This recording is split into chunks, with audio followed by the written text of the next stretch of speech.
కొంచెం సైలెంట్ ఓకేనా.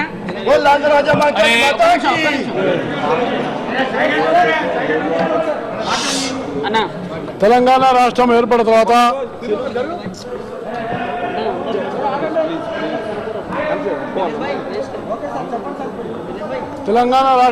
తర్వాత ఈ యొక్క తెలంగాణ భవన్లో ఢిల్లీలో లాల్ దర్వాజా బోనాల యొక్క ఉన్నటువంటి ఆధ్వర్యంలో ఢిల్లీలో బోనాలు పండుగ జరపడం ఇది బహుశా మొట్టమొదటిసారని నేను భావిస్తూ ఉన్నాను. ఇక్కడ ఒక బంగారు యొక్క ఉన్నటువంటి ఒక బోనాన్ని వాళ్ళు తయారు చేసుకొని ఇక్కడి నుంచి పూజలు జరుపుకొని విజయవాడ కనకదుర్గా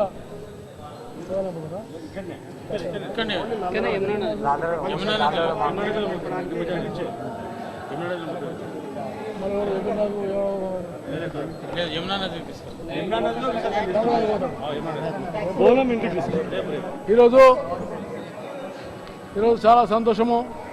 తెలంగాణ రాష్ట్రం ఏర్పడిన తర్వాత మొట్టమొదటిసారి లాల్ దర్వాజాకు సంబంధించినటువంటి బోనాల యొక్క కమిటీ ఢిల్లీలో బంగారు యొక్క ఉన్నటువంటి బోనాన్ని వాళ్ళు తయారు చేసి ఇక్కడ పూజలు నిర్వహించి ఇక్కడి నుంచి మళ్ళీ తిరిగి లాల్ దర్వాజాకు బయలుదేరడం అంటే ఢిల్లీలో మొట్టమొదటిసారి తెలంగాణ రాష్ట్రం ఏర్పడిన తర్వాత బోనాలు జరుపుకోవడం ఇది చాలా సంతోషమైన విషయం.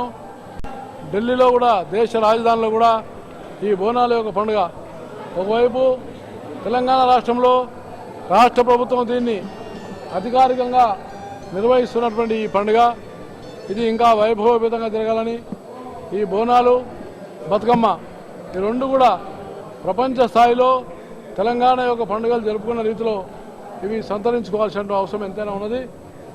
ముఖ్యంగా పోతరాజులు కానీ లేక తెలంగాణ యొక్క ఉన్నటువంటి ఒక సామాన్య ప్రజానికం ఆడవాళ్ళు ఎక్కువ శ్రద్ధతోటి భక్తితోటి ఈ బోనాల పండుగ నిర్వహిస్తారు. కాబట్టి వీటన్నిటిని కూడా మనము ఈ పండుగల వెనుక అందరం కూడా సమైక్యంగా ఉండి అందరం కూడా రాబోయే సంవత్సరంలో వర్షాలు బాగా పడి ప్రజలు సస్యశ్యామలంగా ఉండి ఆయురారోగ్యాలతో ఉండాలని ముఖ్యంగా బాలికలు పెద్ద ఎత్తున వాళ్ళకు అనేక విధాలుగా రక్షణ కల్పించి వాళ్లకు చదువు వాళ్ళ యొక్క అభివృద్ధికి తోడ్పడడానికి అమ్మవారు తప్పకుండా ఇంకా బాగా ఆస్వాదించాలని నేను మొక్కుంటూ ముఖ్యంగా ఈ తెలంగాణలో ఈ యొక్క బోనాలు ఇది జాతర.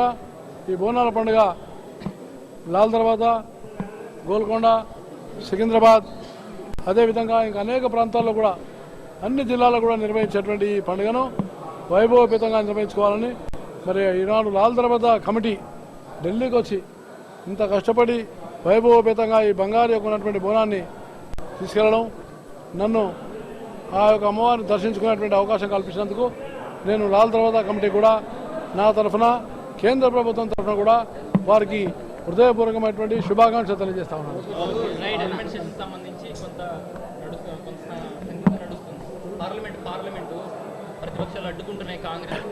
పార్లమెంటు ఒక ప్రజాస్వామ్యం యొక్క దేవాలయం.